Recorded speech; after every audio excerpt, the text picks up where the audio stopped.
Hello दोस्तों। तो मैं जोगिंद्र वर्मा एक बार फिर आपके साथ जुड़ा हूं हिमालय कोचिंग इंस्टीट्यूट के यूट्यूब चैनल। और आज हमारे साथ हैं मिस्टर आकाश। आकाश के बारे में आकाश ही बेहतर बता पाएगा। बस मैं तो इसके बारे में इतना कह सकता हूं कि आप लोगों ने योद्धाओं के बारे में हिस्ट्री में ही पढ़ा होगा। ये हमारा कलयुग का योद्धा है जो आज एक सक्सेसफुल एस्पायरेंट बनकर उभरा है, एक छोटे से गांव से आकर, और एक अच्छी उपलब्धि पाई है इस लड़के ने। तो आकाश, जरा अपने बारे में बताओ। हेलो एवरीवन, मेरा नाम आकाश चौहान है। मेरे पिता का नाम मुकेश कुमार है और मैं जटोली गांव से बिलोंग करता हूं। और अभी अभी मैंने एसएससी जीडी में सीआईएसएफ पोस्ट मिली है मेरे को। और आकाश बेटा, एक बार अपनी जर्नी के बारे में बताइए हमारे एस्पायरेंट्स को कि आपकी जर्नी कैसे रही है। हमारे स्टूडेंट्स को जर्नी मतलब जैसे कि 12th कब की, उसके बाद में क्या क्या अड़चने आई, कहाँ कहाँ दिक्कतें आई, ये सारी चीजें। तो सर, मैं 12th क्लास 2021 में पास की थी। अच्छा। तो मैंने 2021 में ही आपसे कोचिंग लेना शुरू कर दिया था। अच्छा अच्छा। तो मैं एयरफोर्स की कोचिंग लेता था। हम्म। तो उसके बाद मेरे से 2 अटेम्प्ट क्लियर हुए थे मेरे एयरफोर्स के। अच्छा अच्छा। तो एक बार तो मैं मेडिकल में रह गया अच्छा। और एक बार फाइनल में आउट था। फिर मैंने आपसे दोबारा कोचिंग करी थी। तो उसके बाद मैंने एनटीपीसी क्लियर किया था और अब जीडी में फाइनल सेलेक्ट हुआ हूँ। अच्छा। तो आकाश के बारे में मोटी मोटी बात ये है कि 21 में इसने +2 पास आउट की थी। हाँ सर। और उसके बारे में, उसके बाद में ये आकाश यही क्यों, जैसे मतलब आप हिमालय कोचिंग में ही आए थे तो ठीक है यार, देखो, लेकिन आप यहाँ रीजन बताओ एक बार, आप यहाँ क्यों आए थे। तो सर, जैसे 2021 में हमने 12th पास की तो हम 3-4 दोस्त थे। अच्छा। तो उनमें से एक ने कहा कि कोचिंग शुरू करते हैं, मैंने एयरफोर्स की। तो ऐसे ही फिर सोच रहे थे कि कहाँ पे कोचिंग ले। अच्छा। तो हमारे गांव में एक अजय नाम का लड़का था, वो लगा था एयरफोर्स में। अच्छा, अजय चौहान। अजय चौहान। अजय चौहान, ठीक। तो समझ गया। उसने बताया था कि एक जोगिंदर सर करके हैं, वो इंग्लिश अच्छा पढ़ाते हैं और एयरफोर्स अच्छा। में इंग्लिश का ही काफी रोल रखता है। हाँ, थोड़ा है, ये भी है, सही तो बात। 20 नंबर की इंग्लिश ही आती है अकेली उसमें। तो सही हमने बात। सोचा एक बार जाके देखते हैं वहाँ पे। हाँ ठीक है। फिर आप पीसीएम से थे +2? हाँ सर। पीसीएम से तो कॉलेज वॉलेज का ट्राई नहीं किया आपने? सर, कॉलेज एडमिशन तो लिया था वहाँ पे, लेकिन फिर तैयारी के चक्कर में यहाँ पे रियाती गई। तो फिर मैंने वो ड्रॉप कर दिया कॉलेज। तो मतलब हमारा एक मैसेज ये रहेगा कि भाई, अगर आपको गवर्नमेंट जॉब की प्रिपरेशन करनी है तो या तो आफ्टर कॉलेज करें या फिर कॉलेज डिस्टेंस से करें। इस तरीके का ही सीन होता है, नहीं तो फिर दिक्कतें होंगी। सर, ये है कि दोनों चीजें एक साथ मुश्किल है। हाँ, बहुत मुश्किल है, बहुत। अगर कोई बहुत ही टॉपर बच्चा होगा वही कर सके। आकाश के बारे में एक और बात बता दूं, आकाश जनरल कैटेगरी का है। आकाश चौहान यानी कि जनरल कैटेगरी, और जनरल कैटेगरी में एसएससी जीडी में सीआईएसएफ की पोस्ट ले जाना अपने आप में एक बहुत बड़ी बात है।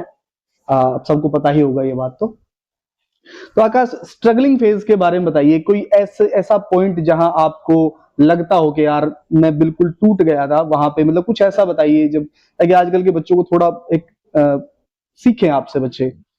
सर, जैसे मैंने बताया कि मैंने अभी कॉलेज से ड्रॉप आउट ले लिया था। अच्छा अच्छा। तो मैंने घर पे बताया नहीं था किसी को। अच्छा अच्छा। मुझे लग रहा था कि एयरफोर्स में तो हो ही गया है कि अभी नाम आ जाएगा उसमें, फिर सबको बता दूंगा कि ड्रॉप ले लिया था। लेकिन एयरफोर्स में क्या हुआ कि मेरे को ट्रेनिंग सेंटर पे बुला के अच्छा अच्छा। वेटिंग लिस्ट में डाल रखा था मेरे को। वेटिंग में थे आप? तो उन्होंने वेटिंग लिस्ट में 14-15 बंदे लेने थे और मेरा नेक्स्ट नाम था उसमें, यानी कि 0.05 नंबर से रह गया था मेरा उसमें। अच्छा अच्छा अच्छा। तो तब मेरे को लगा था कि कॉलेज भी नहीं हुआ और नौकरी भी नहीं लगी। और फिर जैसे जैसे पेपर मतलब देते जा रहा था मैं आगे, तो सोच रहा था अगर नहीं हुआ तो फिर क्या करूंगा, क्योंकि डिग्री नहीं होगी। मोस्ट इम्पोर्टेंट थिंग इज कि भाई यार ये, और वहां से वो जो सफर है ऐसे में, वो बड़ा मुश्किल होता है किसी भी बच्चे का।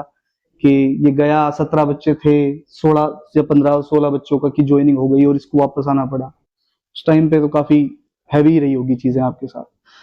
और बच्चों, सबसे इंपॉर्टेंट ये है कि किसी का जब सपना टूटता है ना भाई साहब, जैसे आपने रिटन क्वालिफाई कर, कंपैरेटिव एग्जाम दुनिया ही ऐसी है। आपने रिटन क्वालिफाई कर लिया, आपने फिजिकल कर दिया, आपने इसका एक एफओस में तो फेज 2 भी होता है, ग्रुप डिस्कशन भी होता है, वो भी क्वालिफाई कर लिया, और 2 बार क्वालिफाई किया, और दोनों बार आप एक बार मेडिकल में आउट और एक बार फाइनल कट ऑफ में। तो इस बच्चे की आप व्यथा समझिए कि किस लेवल का वॉरियर है ये लड़का, कि तब भी बना रहा। हालांकि उन दिनों इसकी मेरी थोड़ी बहुत बात हुई थी। अगर सपोर्ट के बारे में क्या कहना चाहेंगे आप कि यार सपोर्ट? सर, सबसे पहले तो मेरे पिताजी ने किया है मेरे साथ सबसे ज्यादा सपोर्ट। अच्छा अच्छा। हाँ, फादर है, ऑब्वियस सी बात उन्होंने है। मतलब जैसे एयरफोर्स में वो दूर दूर बुलाते हैं वहाँ पे सेंटर। हाँ बिल्कुल। तो पहले अटेम्प्ट में उन्होंने बुलाया जोधपुर जैसलमेर, वहाँ पे मेरे साथ भाई गए। बहुत बहुत बड़ी बात है। उसके बाद मेडिकल के लिए दूसरे अटेम्प्ट में असम बुलाया।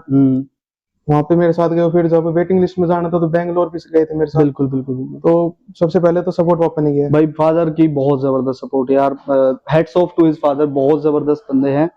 और तभी तो यार मतलब इस परवरिश का नतीजा है कि ये लड़का, चलिए शाबाश, बहुत अच्छी बात है। उनके बाद फिर हमारे जोगिंदर सर आते हैं, हमारी पूरी हिमालय की टीम आती है।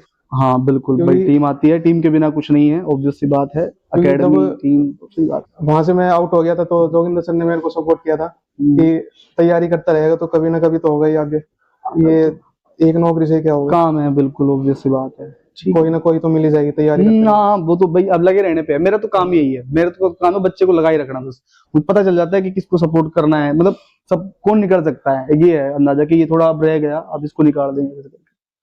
और इसके अलावा जो जिनको लिटरली हम एक और सपोर्ट की अगर बात करें, जो सच में हमारे दोस्त होते हैं या फैमिली होती है या अपने होते हैं, उनके तो पर दोस्तों का तो ऐसे कि आप जब सरकारी नौकरी की तैयारी करते हो ना तो हाँ। कोई दोस्त नहीं होता आपका। बिल्कुल सच बात है, ये फालतू की ढकोसले हैं। मुझे शायद 1-1.5 साल हो गया, मैं नहीं तो ग्राउंड में जाता हूँ दोस्तों के साथ खेलने, ना कहीं किसी शादी में ना फंक्शन में। यही तो खास बात थी जो मैंने आपके बारे में कहा कि छोटा भाई है अपना, क्योंकि छोटा भाई ऐसा ही था मेरा भी, जैसा आप हो ना, बिल्कुल सेम, उसके साथ ही तो पढ़े हो आप। तो वो है कि वो एक बात, वो एक वो चीज आकाश में थी कि इसके रास्ते में ना डिस्ट्रैक्शंस नहीं थे। The most important thing is that.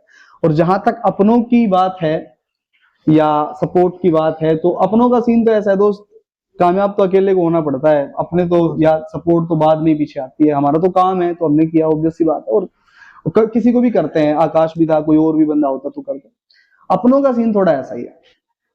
अपनों के बारे में 2 लाइनें कुछ इस प्रकार है कि सुनता हूं जब अपनों की जुबान अपनी ही कहानी, तो हर पल खुद को ही गुनहगार पाता हूं मैं। कुछ इस कदर हो गई है नफरत मुझे खुद से कि हर पल खुद को ही खुद से बचाता हूं। तो याद रखिएगा कि जो असफलता है ना, वो अनाथ होती है, और सफलता के 100 बाप होते हैं या 100 पिता होते हैं। आप सफल हो गए तो क्रेडिट सबको चाहिए, सीधी सी बात है। लेकिन असफलता पे जो दिक्कत है ना, वो आपके ऊपर, अकेले के ऊपर, ध्यान रखिएगा। सर वही है ना कि फेलियर का साथ नहीं देता कोई, फेलियर का साथ जब सक्सेसफुल हो जाते हैं तो सब आपके दोस्त रिश्तेदार हो जाते हैं। एवरीबडी जजेस you, the most important thing is that. सब सिर्फ जज करने के लिए बैठे हैं। तो आप हमें बताइए कि हमारे फ्यूचर एस्पायरेंट्स को, या जो बच्चे आप तैयारी कर रहे हैं या आगे करेंगे, उनको क्या आप प्रीफर करना चाहेंगे, क्या सलाह देना चाहेंगे? और सिलेक्शन लेने का तो एक ही तरीका है कि कंसिस्टेंट रहना आपको। बिल्कुल कंसिस्टेंट रहना है। आप लोग लगातार लगे रहिए, और सर तो आपके साथ तैयारी करवा ही रहे हैं। हाँ, मेहनत ये करवा देंगे, आपको लगातार लगे रहना है बस। ये तो है ही यार, ये हमारा काम तो यही है। चलो ठीक है दोस्त आकाश, और कुछ जो लगता हो कि कुछ बताना चाहिए, ऐसा कुछ है तो बताइए। सर यही है कि बस अगर आप किसी चीज में रह जाते हो ना तो निराश मत होना, कि आगे उससे बढ़िया आपके लिए इंतजार कर रही होगी। बिल्कुल। एफओस अग्निवीर में ये लड़का रहा था 2 बार, 1 बार नहीं 2 बार। मेरा काम बस ऐसे बच्चे को संभाल के रखना है, लगाए रखना है, बस बाकी का काम वो खुद कर लेंगे। अगर उस दिन मेरा हो जाता तो मैं तो 4 साल के बाद वापस आ जाता। हाँ हो सकता है 4 साल बाद वापस आ जाए, दोबारा तैयारी करनी पड़ती, कई चीजें हैं। चलो ठीक है, थैंक यू दोस्तों, खुश रहें, पढ़ाई करें, मौज लें।